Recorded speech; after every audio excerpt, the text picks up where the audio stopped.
দেখাও একটু, কি সুন্দর একটা পেঁপে।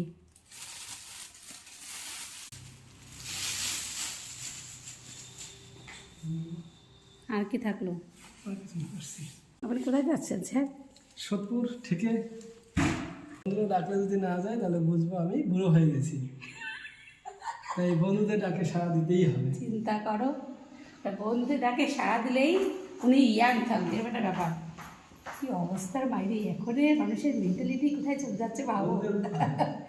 যুগ যুগ জিও, পুরুষের মাথায় কী সব ঢুকছে বাইরে। বস্তায় হলো মাছের খাবার, এই হচ্ছে মাছের খাবার, এক বস্তা। ঠিক আছে, এবার আসো, টাটা বাই বাই। কি হলো? নিচে আসা পরে কাকিমার সাথে একটু জমিয়ে গল্প কর, সৎসঙ্গে সৎ